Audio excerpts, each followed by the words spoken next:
con el subcomisario Toribio Arévalo, el subjefe de la comisaría primera de Ciudad del Este. ¿Qué tal, subcomisario? ¿Cómo estás? Buen día. Sí, buen día, don Luis. Buen día para ustedes, para la audiencia. Bueno, contame, vos fuiste uno de los primeros que llegó al edificio de Ciudad del Este después de que ocurrió toda esta terrible tragedia, Toribio. Sí. Contame, por favor, lo que encontraste vos cuando llegaste ahí. No sé si este último ciudadano chino, el que se quitó la vida, o no sé si era esa su intención, el que se tiró, digamos, del edificio y finalmente terminó muriendo como consecuencia de las heridas. No sé si él estaba con vida todavía cuando vos llegaste. Contame, por favor. Sí, en realidad nosotros estábamos en una rotonda, nuestra presencia ahí con personal del aseo, se acerca ahí un vehículo y el conductor, un ciudadano oriental, nos pide a grito auxilio. Entonces yo voy corriendo junto a él y no le entendía bien, entonces procedo a subirme con él y le acompaño hasta el edificio. Llegamos al edificio y justo estaba un señor oriental también que trabaja con un carro con un carro cisterna, y él sí entendía lo que decía el señor. Entonces él nos traducía de que en el edificio, en el piso 15, había ocurrido un hecho de agresión, había personas fallecidas, muchas personas fallecidas, decía, y que había personas heridas que estaban con vida todavía y que necesitaban ser rescatadas. Lo primero que procedimos a hacer es subirnos, entrar con un personal de aseo que me acompañaban, subimos por el ascensor, llegamos hasta el piso 14, procedimos a subir por la escalera. Al llegar ahí era todo un pasillo con los departamentos. Bueno, pero para pasar a los departamentos había una barrera, así como una valla de seguridad que ellos utilizan para que no pasen otras personas. Y esa puerta perimetral se podía abrir solamente hacia adentro. Pero al llegar ahí, al estar cerca de esa valla, se podía percibir el olor fuerte a gas. Lo primero que pensamos es, bueno, hay gas. Procedimos a descender rápidamente porque no teníamos el equipo para, en caso de que ocurriera alguna explosión, no estábamos equipados. Entonces descendimos rápidamente, convocamos a bomberos voluntarios, llegaron estas personas minutos después, les explicamos lo que había pasado, pero cuando estábamos en ese proceso de no saber todavía cómo llegar hasta ahí, se escucha un pequeño ruido en la parte alta y ya seguidamente con el humo que iba saliendo por el portón principal. Entonces lo que decidimos hacer, yo le pido a los bomberos también esa máscara de gas con el oxígeno. Ellos nos prestan, decían que tenían poco, pero que nos prestaban dos aparatos que tenían, y decidimos ingresar nuevamente. Ellos proceden a cortar toda la parte eléctrica del edificio para que no se expandiera el fuego. Entonces ingresamos por las escaleras, subimos hasta el piso 4 o 5 aproximadamente, pero ya no se podía avanzar por el espeso humo que había. Entonces yo le digo a los muchachos, no, por acá no se puede, porque resultaba bastante peligroso, porque subir hasta el piso 15 resultaba muy difícil, porque era a paso de tortuga. Claro. Con el equipo. Entonces el equipo, el bombero me dijo que tiene una capacidad para 15 minutos. Y en 15 minutos nos íbamos a poder llegar hasta arriba y hacer todo el procedimiento de rescate y bajar nuevamente. Entonces yo le digo al muchacho, bueno, por acá no, salimos nuevamente en la calle, y ahí ya había un camión de los bomberos que tenía una escalera larga que llegaba hasta el piso 5 más o menos. Entonces decidimos subirnos por esas escaleras, llegamos hasta el piso 15 y de ahí empezamos nuevamente a buscar lugares por donde podíamos ingresar. Ingresamos, rompimos una de las puertas, ingresamos y llegamos hasta la escalera nuevamente, que era como un tubo cilíndrico que iba bajando ahí, el humo que se había ocasionado en la parte alta iba bajando, no tenía una salida ese humo que tenía la escalera. Entonces entramos nuevamente en esa humareda y a paso de tortuga llegamos hasta el piso 15, en donde la primera escena que yo me encuentro era una persona toda ensangrentada.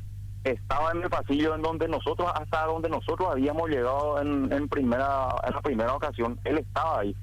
Entonces aparentemente cuando nosotros salimos de ahí, cuando percibimos que había gas, él había salido arrastrándose hasta ahí, pero no pudo continuar porque estaba lleno de heridas con arma blanca. Entonces cuando le encontramos ahí, procedimos a bajarle a pulso porque no teníamos camilla, porque habíamos subido con el carro bomba con la escalera.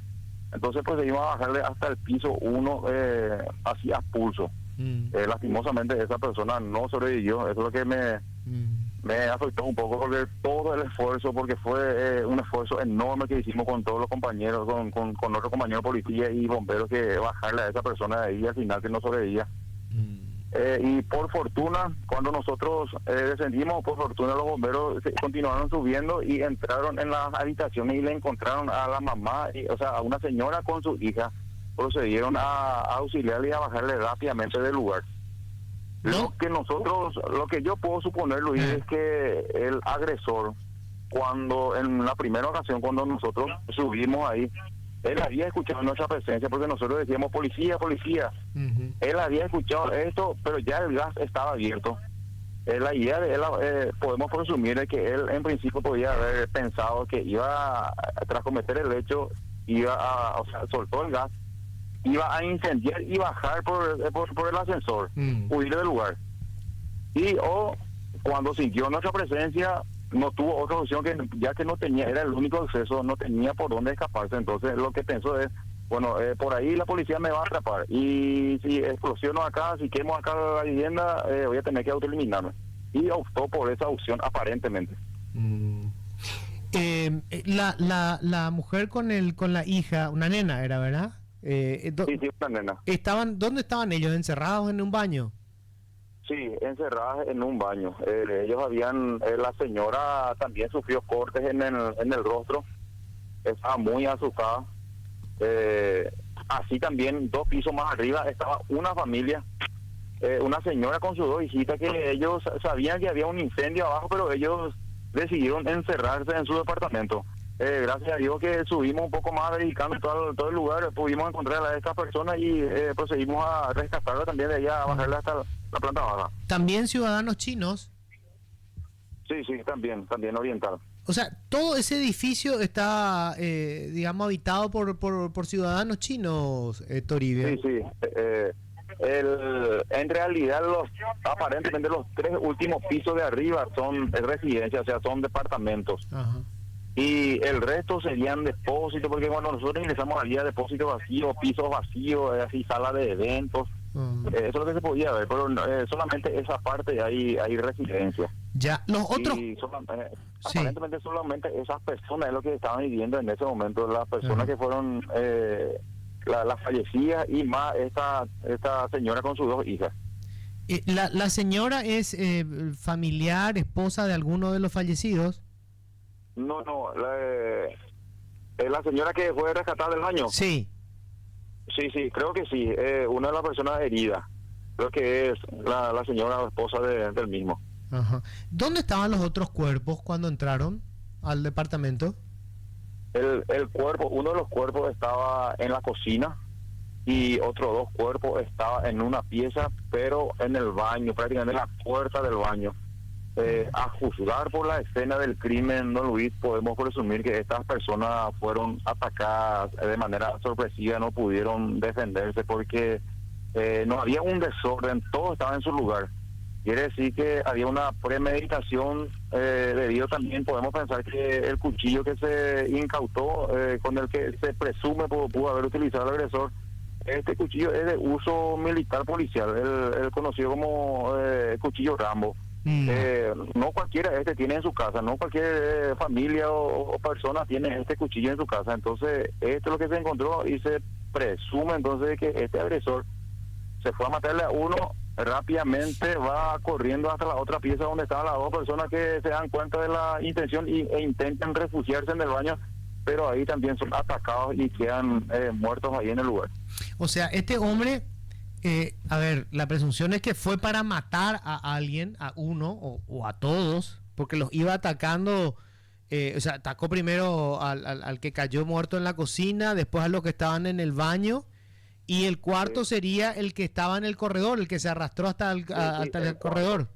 Él fue alcanzado ahí en el pasillo de una de las piezas ya, porque había charco de sangre ahí detrás de la puerta. Aparentemente él quiso escapar, estaba parado, se recostaba por la pared, quería salir de ahí, pero el agresor no les dio oportunidad de defenderse. Por eso podemos presumir que había premeditación. de que él ya tenía el cuchillo, ya tenía pensado, y las víctimas no tenían ni idea de lo que él iba a hacer, y por eso que no tuvieron la oportunidad de defenderse, porque se supone que cuando uno escucha un ruido de que algo está ocurriendo, entonces todos se van y podrían haberse abalanzado contra el agresor, pero ellos no tuvieron esta oportunidad debido a que cada cuerpo estaba en diferentes partes. ¿Desde dónde se tiró el hombre? Desde el piso 15, detrás del edificio. El edificio no tiene así otros edificios alrededor pegados. O sea, el agresor no tenía una escapatoria, no podía hacerse el hombre araña, digamos, para ir escalando de un lugar a otro. Entonces, esa salida era entregarse a la policía o era autoeliminarse. Y él, salió por una ventana, ¿por dónde sale? Sí, una de las piezas, o sea, todas las piezas tienen ventanas de vidrio, y al abrir esa ventana de vidrio tiene un pequeño tejido para evitar que entren bichitos, ¿verdad? Sí. Ese él cortó con el cuchillo y el cuchillo dejó ahí. Y al salir de ahí solamente había no tiene balcón, solamente al abrir la ventana vos tenés un espacio vacío ya. Y un aire acondicionado, el motor del aire acondicionado, y él se subió ahí. No sabemos si la intención de él era esconderse ahí de la policía o en principio podemos pensar también eso, de que él quería esconderse ahí o huir del humo o del fuego, pero habrá visto el equipo de dron que estaba también enfocándole, porque el dron que tiene las luces, entonces él habrá visto ese dron, entonces digo, no, ya no tengo otra opción.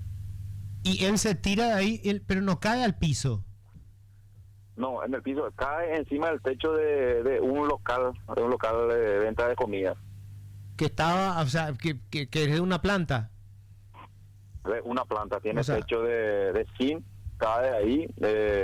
Los personal que estaban en ese sector, porque se había rodeado del edificio, los personales que estaban ahí, ellos tenían acceso hasta ese techo, entonces llegaron rápidamente ahí y proceden a trasladarle hasta el hospital, pero aparentemente ya llegó ahí sin fin de día. Claro, porque él se tira del del piso 15 y cae hasta ese techo que está en una planta baja, o sea, son como mínimo 14 pisos, por decirlo así. 14. Era imposible que sobreviviera a esa caída, bastante alto. ¿Y la relación que tenía este hombre con las víctimas fatales? ¿Es cierto que él era el encargado de depósito y que lo habían despedido? ¿Qué información tienen del contexto previo, subcomisario? Eso yo no te quiero entrar en detalle porque yo no conozco, es difícil hablar con ellos por el idioma que ellos tienen. Nosotros nos comunicamos con el encargado del edificio, que él nos traducía lo que él, el otro chino, decía. Yo hasta ahora no sé prácticamente ni la identidad está bien confirmada todavía, debido a que aparentemente ellos tienen documentos brasileños. Y seguramente la fiscalía, con las documentaciones incautadas ayer, se van a tener una identidad exacta de esta persona y la causa que pudo haber motivado a la comisión de este hecho. Pero como dato, así como te digo, el contexto del problema, yo no sé, así ni en bueno malo que se sabe, pero eso no es algo certero. Claro, pero este hombre ya estaba compartiendo un rato ahí con ellos en el departamento, o él llega y ya ejecuta el crimen. Y eso no podemos saber exactamente, solamente con el video de circuito cerrado del local se va a saber si se cometió minutos después de que él haya entrado o si él ya estaba ahí. Pero no había bebidas, no había nada que se pudiera presumir que él estaba, que ellos estaban compartiendo algo ahí. Subcomisario, mis respetos, muchísimas gracias. Estamos a la orden, señor. Toribio Arévalo, subjefe de la Comisaría Primera de Ciudad del Este. Un relato más que interesante, de todo lo que vivieron, y hasta el momento, bueno, dependerá la Fiscalía saber cuál era la relación de estas personas